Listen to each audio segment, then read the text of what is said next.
Let's welcome Mikhail.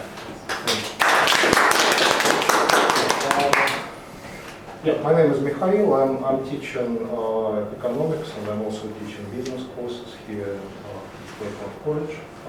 I've been doing that for 4 years now, so it's a pretty long time. Yeah, and today I will just basically, I'm not using PowerPoint. I'm basically trying to show you the example of my learning activity, learning program that I'm using as a part of my business course and also economics. At the moment, this semester, basically, I'm teaching only business, and that's why I don't include economics links into it, but I will show you one example based on my business course. So this is how my website looks like. First of all, let me just tell you a little bit about this platform. So why I decided to use this website and why I actually created it. I could use many different platforms. These days we have no shortage of online tools. Free, some are not free, some are expensive. So, I mean, the most obvious choice would be Blackboard, because basically everyone is using Blackboard. I decided not to use it. I decided to create my own site. The reason is Blackboard, I mean, in my experience, I've been teaching for about 12 years now, so in New Zealand, Japan. Yeah, I mean, Blackboard is just simply boring. That's what I would say about Blackboard. And even though we can integrate some images, videos, and other things, but I just don't think that it's exciting for students. I just think that we need something different. Yeah, and that's how I decided to create my own site. Making it is just a matter of 5 to 10 minutes. I'm using a free platform called weebly.com, and that's why my website is called lcjclass.weebly.com. So it doesn't cost me anything except for a few minutes of time to make this website. Yeah, in fact, I'm using Weebly for my other projects, and this is just only one site that I'm using for this course. Yeah, and basically, I was trying to make it really simple, because otherwise students get confused and basically we don't get much value out of it. The simpler the better, I guess. So when you open this website as a student, so what do you see? You see a couple of links. I update these links every week. So basically, I have a 13 weeks course. Every week I have a new topic. Maybe week 1 we usually skip because it's introduction. And starting from week 2, I upload new pages, new material. In fact, since I'm doing it for quite some time, I don't even need to upload. I basically only just replace the current page with the new one. So your page is already there, and I can just simply make it visible. Right. Every week, so I have 2 pages. One is called class exercises, and the other one is called discussions. And, in fact, the name of my presentation was just about discussion, but I'm going to show you the whole thing, the whole process. So first, this is the link to class exercises. So if I click on it, this is what I'm getting. So we have week 4. The topic for week 4 is entrepreneurship. So I have 2, talking about blended learning again. So I have 2 sessions, 2 class sessions every week, plus I have online discussions. So that's part of my course. So what can you see here? So obviously you see the handout, which I decided this time. I decided not even to print it for my students, and I could have printed it, but I decided just to put it online. So just simply, we need to save our environment. Yes. It's a lot better to do it online, unless there is a need to print it. Okay, so this is one thing, and then also I'm using videos, YouTube videos. This is, of course, related to the topic. So since we're talking about entrepreneurship, I'm showing them some examples of startups, high-tech startups. So of course, I'm talking about the class. So that's what makes this learning blended learning, I would say. So yeah, so a couple of videos.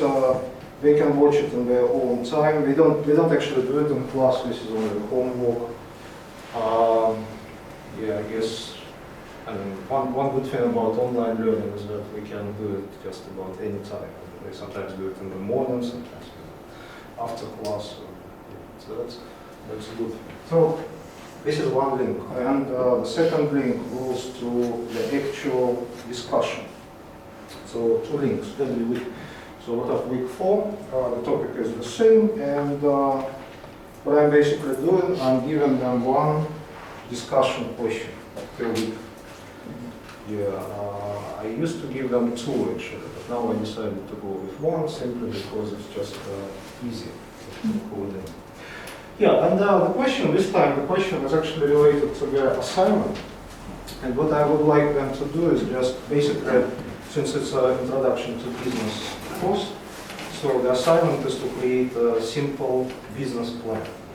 In fact, it's more like a summary of a business plan because we have no experience, we have no idea how to create a real business plan. So, the question I'm asking them is just to think about example of business that they want to start and just share some ideas with everyone else. So, what kind of business do you want to start?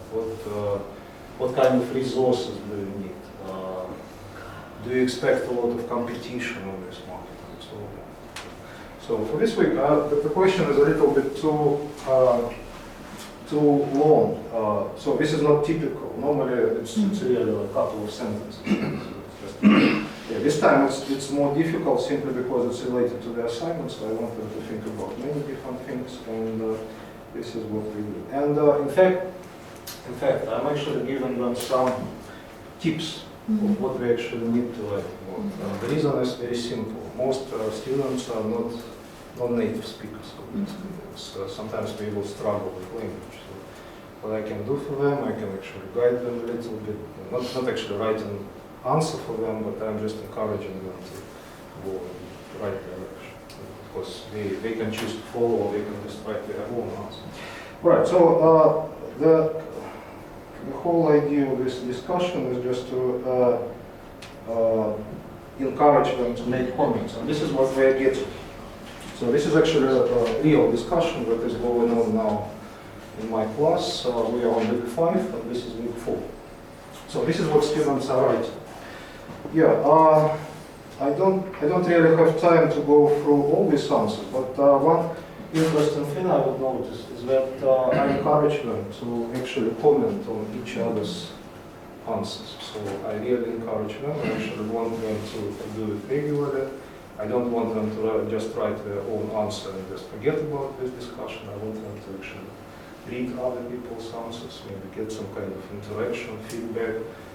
Students usually know each other, they're good friends. I mean, it's not really, doesn't take much time, obviously. So I think it's a good idea to actually encourage them to read other students' answers and give some feedback.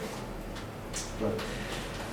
Okay, so yeah, and basically, how do I use the results of this discussion? Once a week. Once we finish with this online discussion, I normally give them 1 week to complete it, because next week we're going to have a new one.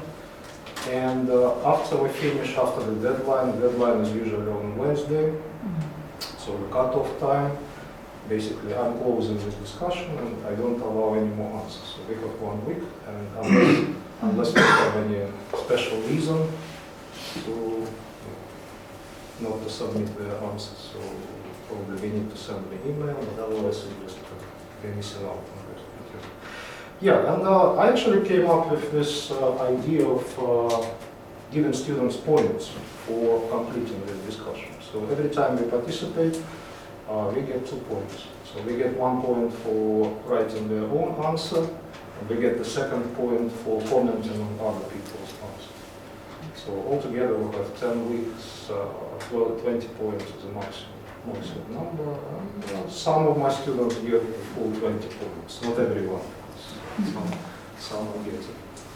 Yeah, and talking about participation rate and participation in this discussion, I would say, well, surprisingly, it was pretty good. I would say that almost every student in my classes participated in this activity. Only very, very few are rejecting it. Yeah. Now, how do I encourage them to participate? I think it's really important because if I don't, maybe they are not so interested, they are not so engaged into it. There are so many distractions. If I had that on Facebook, maybe I would have a higher participation. But I decided not to use social media because it's just too complex. Yeah, so what I'm doing, I'm almost on every class that we meet, in the class session, I'm actually talking a little bit about a new discussion question, just answering questions, saying, okay, so please don't forget to participate because we have 1 week. So if you have any questions, just send them to me and I will try to do it. Now, also, I should mention that any technical problems that I have with this project, yeah, sometimes Bibli is a free platform, so sometimes we might have glitches here and there, and many students are reporting that if they write their answer on iPhone, somehow the answer might disappear, so they just click submit, nothing happens. So that's really frustrating because you have to write a new. I don't know, honestly I don't know how to fix this problem because basically I don't know if there is any solution. I'm only encouraging them to actually save their answer, text file, any other form, to post it. There is nothing really I can do about it, but hopefully the platform will work. Yeah, also, yeah, and just a couple of additional examples that I can show you. So, for example, this week's week 5, we have management, and I have a handout again, and we're talking about doing business in Japan. So I'm trying to find some relevant videos, even though it's not easy, actually it takes a bit of time to find good ones. I know that my students are not going to watch 1-hour videos, they're not going to watch even 10 minutes, it's probably 1 or 2 minutes is the best format, that's enough to keep them engaged. I'm aware of language problem because I'm pretty sure that some of them are struggling unless they're native speakers or near native speakers. So, yeah, there are a lot of issues here, but I think it's going pretty well. Now, for this week's discussion, actually, I changed the format a little bit, and I actually invited one of my friends, Anthony. He's an entrepreneur, he's running businesses, he's setting up businesses in Tokyo.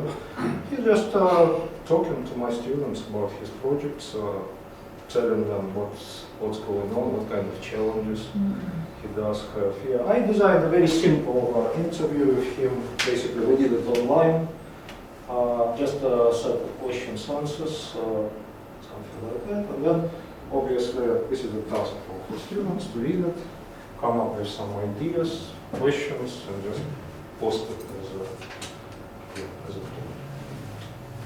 you've done. Yeah, great class. Right.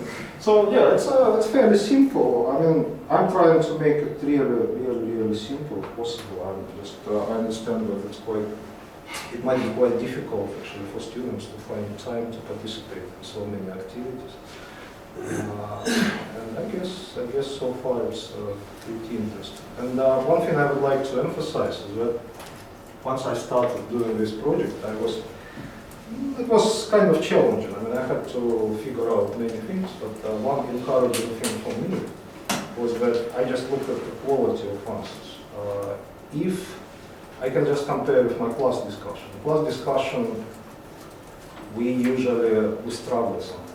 I ask a lot of questions, people say, I don't know, maybe language problem, maybe other problems.